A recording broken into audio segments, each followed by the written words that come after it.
So good morning student, welcome to online classes of Leal Public School. Today we will continue our EVS chapter number 18, and chapter name is different types of houses. Okay, so let's continue.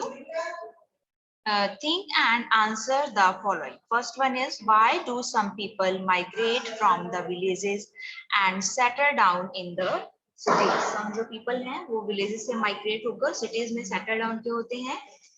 Nowadays some people migrate from villages to the city in search of job. Okay, better education, better medical facilities or better treatment, and better electricity and drinking water facilities, etc. Okay, जो लोग हैं वो better अपना job या occupation find out करने के लिए, okay, education villages में नहीं प्रॉपरली होती है तो वो हायर अगर इन्हें एजुकेशन लेना है उसके लिए वो विलेजेस में शिफ्ट हो सकते हैं.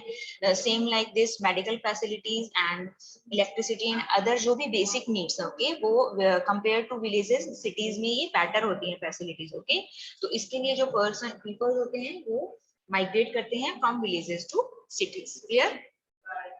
Next is, why are the multi-storied houses constructed in the cities? Cities में multi-story जो houses हैं वो क्यों construct किए जाते हैं? We had already discussed, अभी हमने इस topic पे discuss किया था. Due to migration of the people in the cities, land availability is less as compared to the increasing number of people. Clear? जब माइग्रेट करते हैं विलेजेस के लोग भी सिटीज में आने लगते हैं तो नंबर ऑफ जो पर्सन है, पीपल है, वो इंक्रीज होने लगता है, बट जो लैंड अवेलेबिलिटी है वो कम होती है. Okay, so everybody need a house to live, therefore the houses are constructed close to each other and multi-story buildings have been constructed in the big cities. Clear?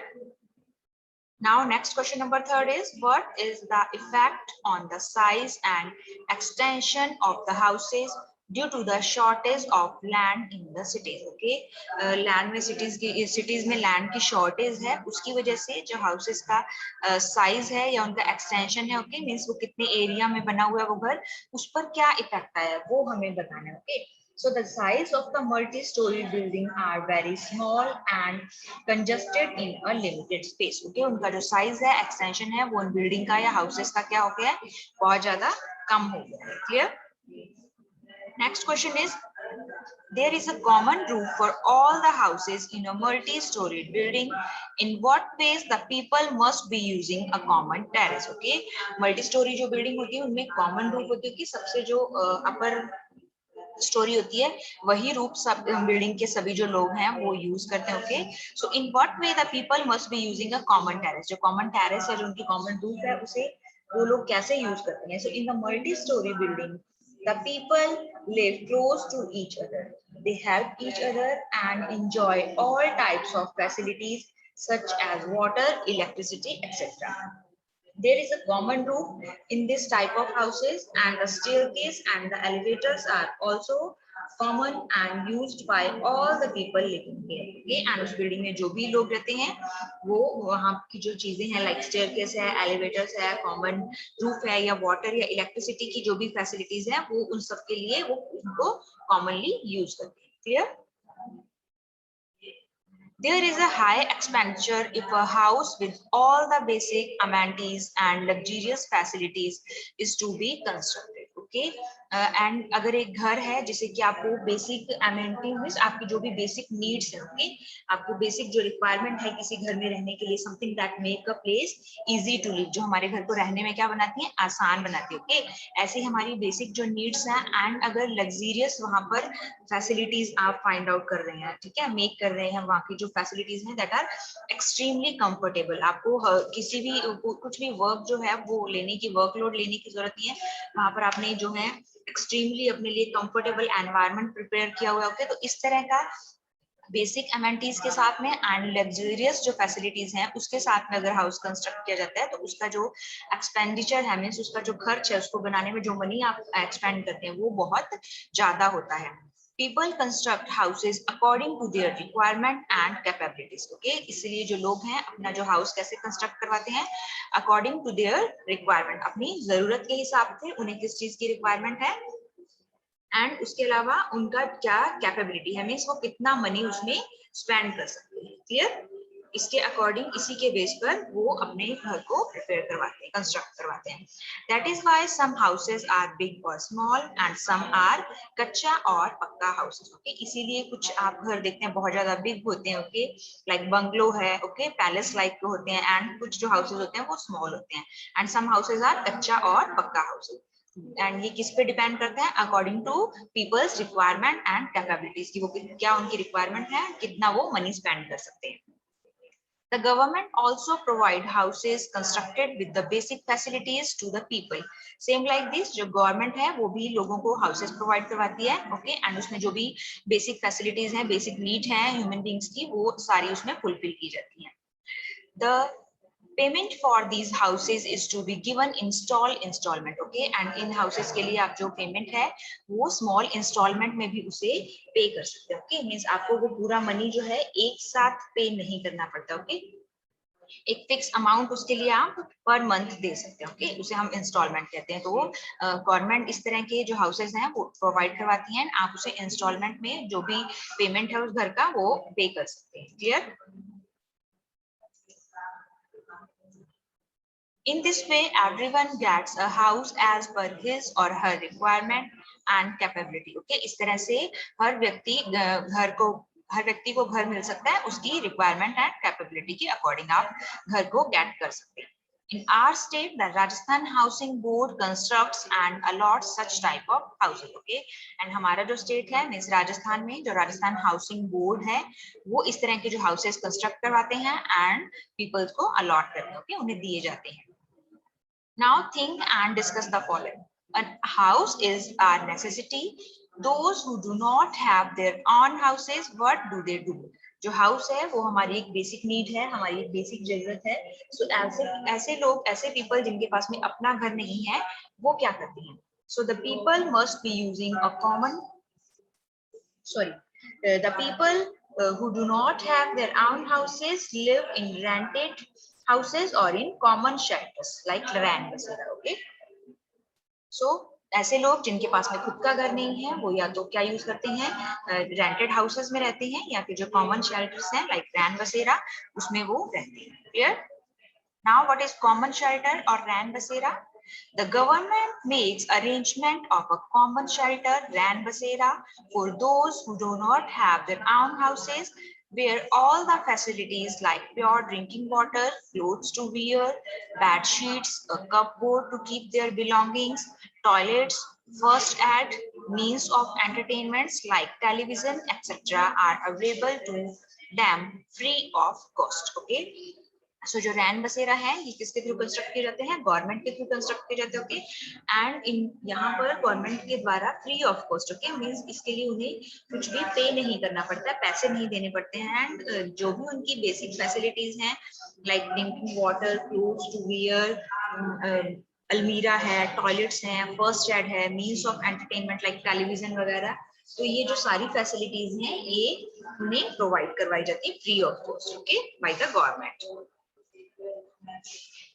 These common shelters constructed for the homeless are kept open for 24 hours throughout the year, and these are constructed near the public places like bus stand, railway stations, etc. Okay, and जो common shelters हैं ये किसके लिए construct किए जाते हैं? homeless, okay, ऐसे लोग जिनके पास में अपना घर नहीं है and वो 24 hours means वो 21 डे में 24 hours होते हैं, तो थ्रू आउट द ईयर हमेशा वो कहाँ रहते हैं? बाहर ही। आप उन्हें कहीं रोड पर, किसी स्ट्रीट में, रेलवे स्टेशन पर, बस स्टैंड पर, इस तरह के पब्लिक प्लेसेस पर आप उन्हें देख सकते हैं। सो ऐसे लोगों के लिए गवर्नमेंट ने कॉमन शेल्टर या फिर रैन बसेरा का कंस्ट्रक्शन किया। क्लियर?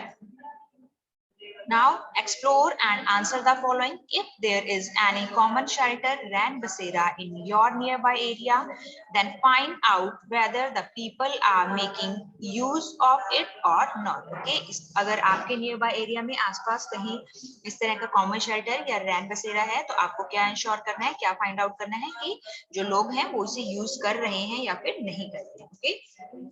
सो अगर आप ये अकॉर्डिंग टू डिफरेंट स्टूडेंट के अकॉर्डिंग डिफरेंट आंसर हो सकता है, ठीक है। इफ अगर वहां पर लोग रह रहे हैं तो आप आंसर दे सकते हैं yes, people are making use of common shelter which are available in our area. Okay, हमारे एरिया में जो भी रैन बसेरा है या कॉमन शेल्टर है उसे पीपल यूज कर रहे हैं। Okay, next is what facilities are available there. Okay, इन रैन बसेरा में या कॉमन शेल्टर में किस तरह की जो फैसिलिटीज हैं वो प्रोवाइड कराई जाती हैं। So Rain Basera provide the facilities like pure drinking water, cloth to wear, toilets, first aid, means of entertainments like television, a cupboard to keep their belongings. Okay, एक अलमीरा प्रोवाइड करवाई जाती है जिसमें वो अपनी belongings से अपना जो भी सामान है वो उसे रख सकते हैं, etcetera, free of cost. Okay, तो ये सारी फैसिलिटीज उन्हें फ्री ऑफ कॉस्ट प्रोवाइड करवाई जाती है। Next is which places or buildings are there in your area that are available for common use। Okay, आपके नियरबाई एरिया में, आसपास के एरिया में ऐसा कौन सा बिल्डिंग या प्लेसेस हैं जो कि कॉमन यूज के लिए अवेलेबल है। ओके, मीन्स उसे कोई भी पर्सन यूज कर सकता है। So RAN Basera are made near the public places like bus stand, railway station, etc. near to our area. Okay, तो इस तरह की जो बिल्डिंग या प्लेसेस है वो क्या है, रैन बसेरा। ओके, जो कि कॉमन यूज के लिए ऑलवेज अवेलेबल रहती है। Clear? Now next is houses in various regions of India. India is a country having geographical diversity, like there are huge mountains at some places and large open grounds at other places. Okay, you all know कि जो हमारी country है वो क्या है, उसमें geographical diversity है। Okay, geographical diversity में जो भी कंट्री है उसमें फिजिकल जो फीचर्स हैं वो डिफरेंट डिफरेंट है। ओके, जो नेचुरल है, नेचुरली क्रिएटेड होते हैं ये। ओके, माउंटेन्स हैं या डेजर्ट्स हैं या ग्राउंड्स हैं, ये ह्यूमन मेड नहीं है। ओके, ये नेचुरली होते हैं। तो जो फिजिकल फीचर्स हैं, लाइक कहीं पर माउंटेन्स हैं, some places are large open ground होकर, कहीं कहीं पर ओपन ग्राउंड है। Some areas receive heavy rainfall, कुछ एरियाज में हैवी रेनफॉल होता है, बहुत ज्यादा बारिश होती है। While at some places there is a desert, जबकि कुछ जगह ऐसी हैं जहां पर डेजर्ट है या रेगिस्तान। Okay, so there are different types of houses in different region according to the weather condition. Okay, let us see some more peculiar types of houses. Okay, so यहाँ पर geographical diversity से I hope आप सबको clear हो गया होगा। यहाँ पर different जो places है, जो like physical feature जो है हमारी country का वो same नहीं है। Okay, place different places है, उनके according वहाँ के जो physical features हैं, okay, मीन्स एक दूसरे से डिफरेंट होते हैं प्लेसेस। कहीं पर माउंटेन है, कहीं ग्राउंड्स हैं, कहीं पर डेजर्ट्स है। Okay, and in different region या एरिया में जो हाउसेस हैं वो भी उनकी weather condition, okay, means day to day change in the atmosphere, उनका एटमॉस्फेयर कैसा है, वहां का मौसम कैसा है, उसके अकॉर्डिंग ही वहां पर जो हाउसेस का कंस्ट्रक्शन है वो किया जाता है। ओके, सो यहाँ पर हम कुछ पेक्यूलियर मीन्स कुछ स्ट्रेंज टाइप के हाउसेस का डिस्कशन करेंगे। Okay, first one is houses in the coastal region. Okay, look at the map of India. It is surrounded by sea on three sides. Therefore, many villages and cities in our country are situated in the coastal area. Coastal area means जो समुद्री इलाका होता है, okay, where land meet the sea और ocean. Okay, जहां पर जो जमीन है वो समुद्र से या ओशियन से, सी या ओशियन से क्या करती है, मीट करती है। ओके, उस एरिया को हम क्या कहते हैं, कोस्टल एरिया कहते हैं। Clear?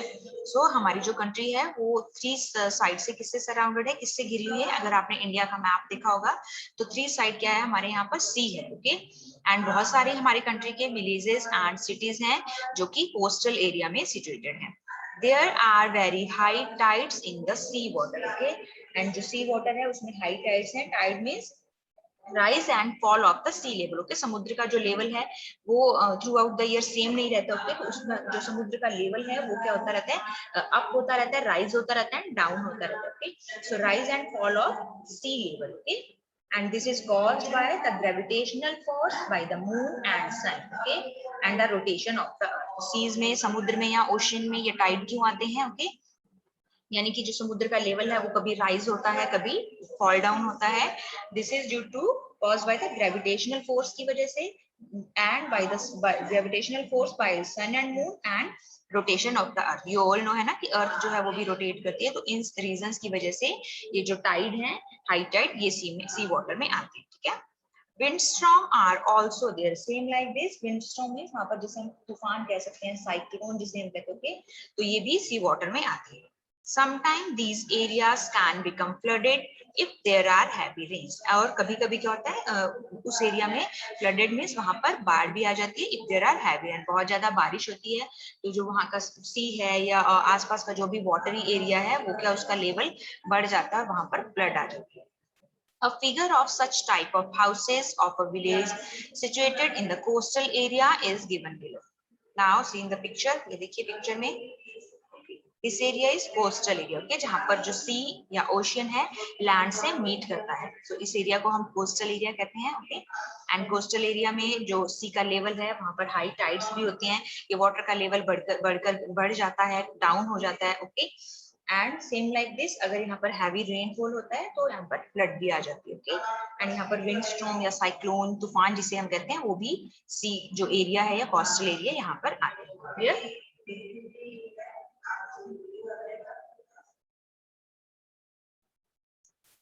So I hope you all understood about today's topic. Our next topic we will continue in our next class.